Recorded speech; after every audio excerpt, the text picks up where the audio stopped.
Netflix just quietly added 11 of the most insanely good movies and nobody is talking about it. Welcome to Cino Magna, where the world's greatest films come alive through stories, hidden gems, and the cinema discoveries most people completely miss.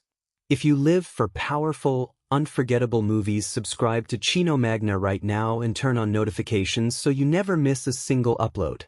Today Netflix has been quietly doing something extraordinary. And we caught it before anyone else did. Let's begin. You open Netflix. You scroll past the same recommendations you have seen 17 times. You hover over something. Close it. Scroll again. 20 minutes later you give up and rewatch something you have already seen. Sound familiar? Here is what Netflix does not want you to know. Buried beneath the algorithmic noise. Hidden behind the endless rows of reality shows and franchise sequels. Netflix has been quietly, consistently adding some of the most genuinely extraordinary films of the last decade. Films that won awards at Cannes. Films that critics called masterpieces. Films that made audiences around the world stand up in theaters and applaud. And somehow they are just sitting there, waiting for someone to find them. Today Cino Magna finds them for you. These are 11 insanely good movies Netflix just quietly added. And after this video, your Netflix experience will never be the same again. We start with a film that is far smarter than its title suggests.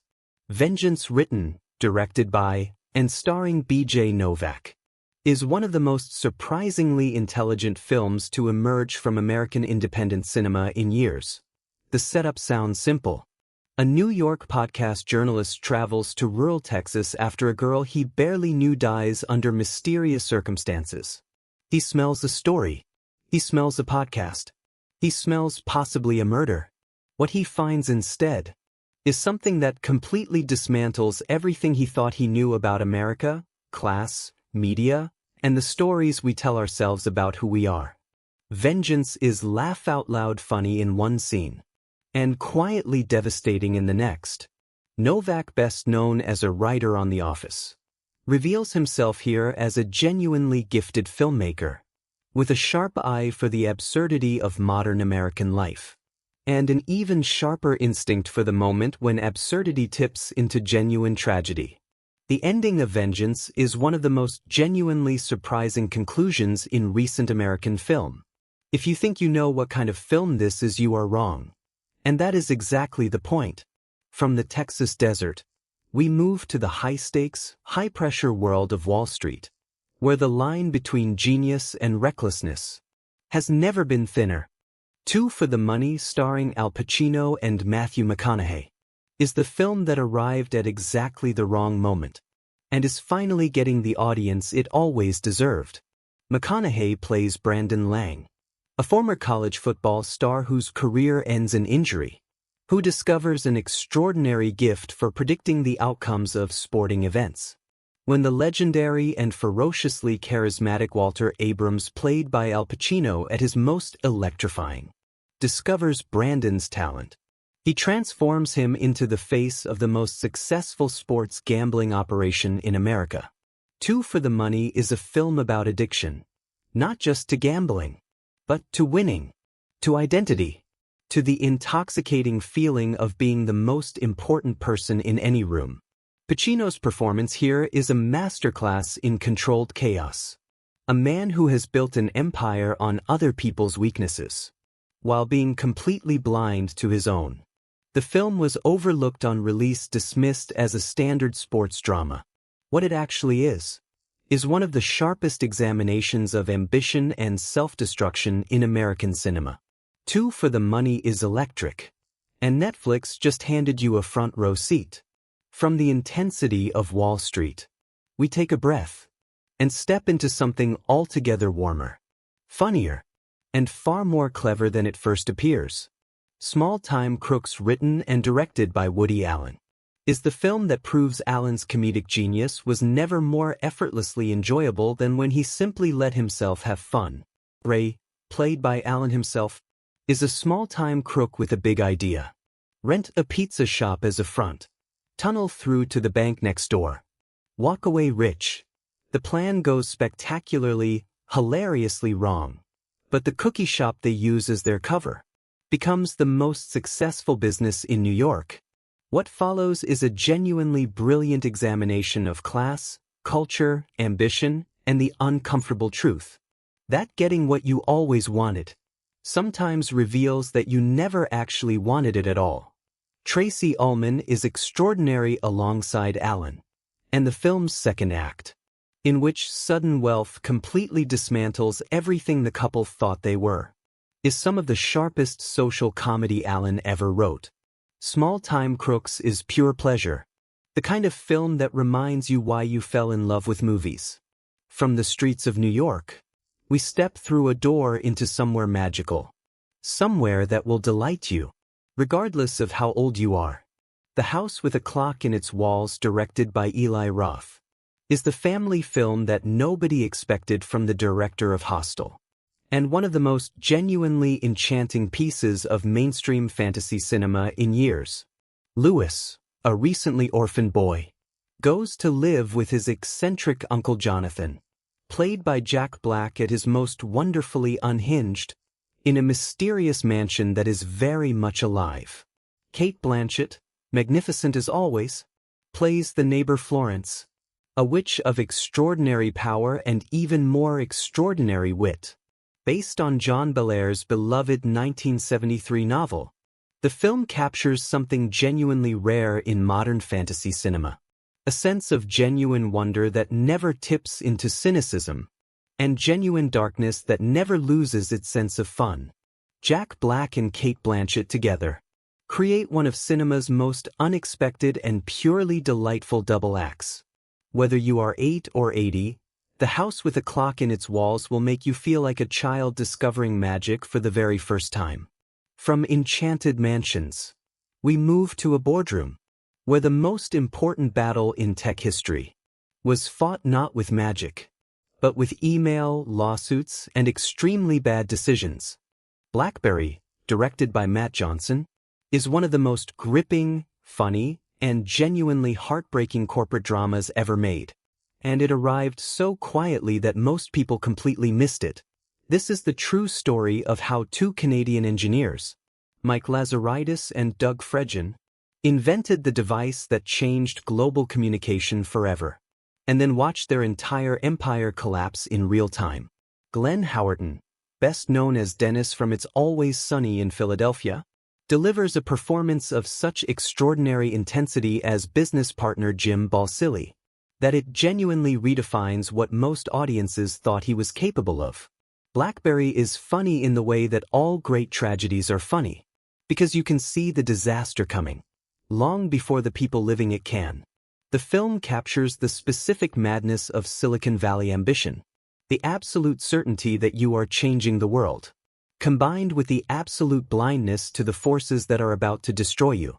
BlackBerry is essential viewing for anyone who has ever held a dream in their hands and watched it slip through their fingers. From the tech boardrooms of Canada, we travel east to the gambling dens and luxury hotels of Macau for a story about luck, loss, and the stories we tell ourselves when everything falls apart. Ballad of a Small Player is the kind of film that arrives quietly, wraps itself around you completely, and refuses to let go. Based on Lawrence Osborne's acclaimed novel, this film follows Freddie Howard, a disgraced British lawyer hiding from his past in the casinos of Macau, gambling away the last of his stolen money, and waiting for a punishment he knows is coming. What transforms this film from a simple story of reckoning into something genuinely extraordinary is the atmosphere Osborne creates around every scene. The casinos of Macau, all gold light and desperate faces, and the constant mechanical sound of machines consuming hope, become one of cinema's most hypnotic and unsettling environments. Ballad of a Small Player is a film about guilt, about the specific weight of knowing exactly what you did, and discovering that there is no geographical distance far enough to escape it. This quiet, atmospheric film deserves a much larger audience. Netflix has given it one. From the casinos of Macau, we return to Los Angeles. But not the Los Angeles you know. A version that is stranger, darker, more paranoid, and utterly, hypnotically compelling. Under the Silver Lake, directed by David Robert Mitchell, is the neo-noir fever dream that divided critics and built one of the most devoted cult followings of the last decade. Sam, played by Andrew Garfield, is a young man living in Los Angeles, directionless, charming, consuming pop culture obsessively. When his beautiful neighbor mysteriously disappears, he falls into a rabbit hole of conspiracy, hidden messages in pop songs, secret societies beneath the city, and a Los Angeles that is simultaneously glamorous and deeply, quietly sinister. Under the Silver Lake is a film that asks, what if everything in our culture meant something? What if the songs, the symbols, the advertisements were all part of a message, aimed at people just paranoid enough to decode it? Andrew Garfield has never been better, giving a performance of extraordinary comic timing and genuine emotional vulnerability. Mitchell's direction is playful, referential, and genuinely unsettling in equal measure. Under the Silver Lake is not a film you solve. It is a film you fall into. And trust us, falling in has never been this enjoyable. From the surreal labyrinths of Los Angeles, we travel north to Finland, where the most quietly unstoppable action hero in modern cinema is about to have a very bad day with some very bad people. Sisu, directed by Jalmari Helander, is the action film that proves you do not need a franchise, a massive budget, or even much dialogue to create something genuinely, thrillingly extraordinary. Set in the final days of World War II in Lapland, Finland, Sisu follows Atami Korpi, a legendary former Finnish commando who has retreated from the world to prospect for gold alone in the wilderness. When a retreating Nazi squadron stumbles across him and makes the catastrophic mistake of trying to take his gold, what follows is one of the most inventive, brutally satisfying, and darkly funny action sequences in modern cinema. Sisu, the Finnish word for an almost supernatural combination of courage, resilience, and determination, is both the title of this film and the perfect description of its hero. Jorma Tommila plays Korpi with almost no dialogue, communicating everything through sheer physical presence and the absolute certainty in his eyes that he is not going to stop. Sisu is pure cinema, pure fun, and one of the most genuinely exciting action films of the last 5 years. From the frozen forests of Finland, we travel to the French Alps for a film that is the precise opposite of everything Sisu is, and equally extraordinary in every way. Anatomy of a Fall, directed by Justine Triet, won the Palme d'Or in 2023, the highest honor in world cinema, and is one of the most forensically intelligent and emotionally complex films in years. A man falls from the upper floor of his remote alpine chalet. His wife, a successful German novelist, is the only other adult present. Their visually impaired son, who heard but did not see what happened, is the only witness. What follows is both a courtroom thriller of extraordinary precision and an intimate, devastating examination of a marriage, told backwards through testimony, recordings, and the terrible process of legal reconstruction. Sandra Huller, who delivers what may be the greatest female performance of 2023, plays the wife with a complexity that refuses every easy interpretation the audience reaches for. Is she guilty? Is she innocent? Is the truth somewhere far more complicated than either answer allows? Anatomy of a Fall does not answer that question cleanly, because life and the people we share it with rarely do. This is the kind of film that changes how you think about truth, marriage, and what we can ever really know about another person. From the French Alps, we board a luxury yacht, where the most savage, hilarious, and uncomfortable social satire of the decade is about to set sail. Triangle of Sadness, directed by Ruben Östlund, won the Palme d'Or in 2022, making this list contain 2 consecutive Palme d'Or winners, which tells you everything you need to know about the extraordinary quality of what Netflix is now carrying. The film follows a male model and his influencer girlfriend, invited on a luxury cruise for the ultra-wealthy. What begins as a sharp, funny examination of beauty, money, and social performance tips first into spectacular chaos, and then into something far more provocative, a complete inversion of the social order. That asks what happens when the people who have always been at the bottom suddenly find themselves in control. Asland, whose previous film The Square also won the Palme d'Or, is the sharpest satirist working in world cinema today. Triangle of Sadness is frequently, genuinely laugh-out-loud funny. It is also one of the most uncomfortable films you will watch this year. Triangle of Sadness is a feast for the mind disguised as a party for the eyes. Do not miss it. From the chaos of the luxury yacht, we arrive at our final film. The coldest, the most precise, the most hypnotic, David Fincher. At the absolute peak of his extraordinary power, The Killer, directed by David Fincher, is the film that only David Fincher could have made. And he made it look effortless. Michael Fassbender plays a nameless professional assassin, a man of absolute routine, absolute patience, and absolute dedication to a philosophy of pure non-attachment.